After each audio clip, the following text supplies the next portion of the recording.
Welcome to my channel Kiran's చిత్రపాకం. Tomato పచ్చడిని పక్కా కొలతలతో ఎలా చేసుకోవాలో ఇప్పుడు చూద్దాం. పచ్చడికి కావలసిన పదార్థాలు: టొమాటో, చింతపండు, కారపొడి, ఉప్పు, మెంతులు, ఆవాలు, పసుపు, ఎండుమిర్చి, వెల్లుల్లి, ఇంగువ, కరివేపాకు. పచ్చడి కోసం అరకేజీ టమాటో తీసుకొని శుభ్రంగా కడిగి ఇలా తుడిచి ఆరబెట్టుకొని ముక్కలుగా కట్ చేసుకోవాలి.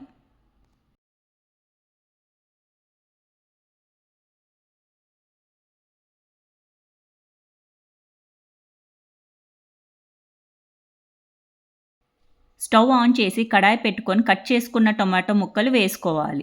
ఇందులో ఒక చిన్న నిమ్మకాయ సైజ్ అంత చింతపండు వేయాలి. అంటే సుమారు ఒక 50 గ్రాముల చింతపండు.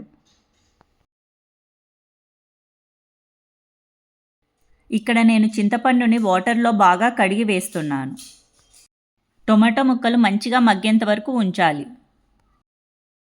ఆవ మెంతి పిండి కోసం మరొక ప్యాన్ తీసుకొని 1 స్పూన్ మెంతులు, 2 స్పూన్ల ఆవాలు వేసి దోరగా వేయించుకోవాలి.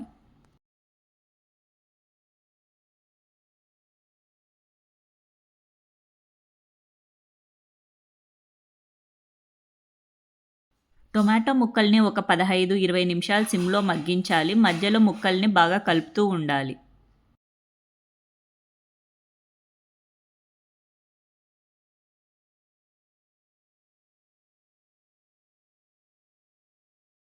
ఆవ మెంతిపిండి కోసం తీసుకున్న ఆవాలు, మెంతుల్ని మిక్సీ జార్లో వేసుకొని మెత్తని పొడిగా చేసుకోవాలి. పోపు కోసం తీసుకున్న వెల్లుల్లి రెబ్బల్ని ఒక చిన్న రోల్లో వేసి కచాపచాగా దంచుతున్నాను. ఇలా చేసి వేస్తే మన టొమాటో పచ్చడికి మంచి ఫ్లేవర్ వస్తుంది.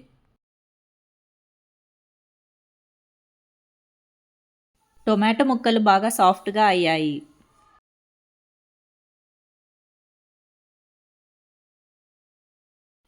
ఇందులో నేను 1 స్పూన్ పసుపు, 50 గ్రాముల కారం పొడి, 40 గ్రాముల ఉప్పు, ఆవ మెంతి పొడి వేస్తున్నా. ఇక్కడ నేను రెగ్యులర్గా చేస్తుంటా కాబట్టి స్పూన్తోనే వేశాను. మీకు ఐడియా లేకపోతే నేను చెప్పిన మెజర్మెంట్ ఫాలో అవ్వండి. ఇప్పుడు అన్నీ వేసాం కదా, బాగా కలుపుకొని స్టవ్ ఆఫ్ చేసి చల్లారనివ్వాలి.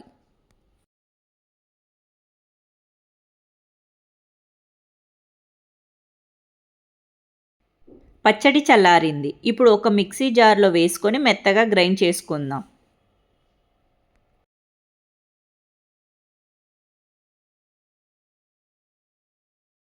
మరొక ప్యాన్లో పోపుకి తగినంత నూనె వేస్తున్నాను. పచ్చడికి కొంచెం ఎక్కువ నూనె పడుతుంది.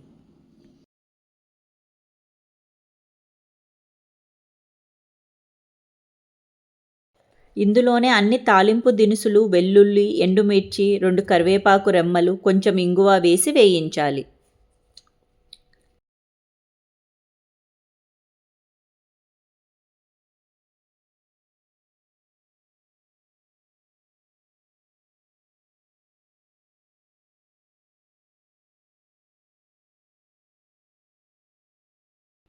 ఈ పోపులో పచ్చడి వేసి బాగా కలుపుకొని 10 నిమిషాలు సిమ్లో వేయించి స్టవ్ ఆఫ్ చేయాలి. ఇలా కాసేపు వేయించడం వల్ల మనం వేసుకున్న అన్ని ఇంగ్రీడియంట్స్ బాగా బ్లెండ్ అయ్యి మంచి ఫ్లేవర్, కలర్ వస్తాయి. మన టొమాటో పచ్చడి రెడీ.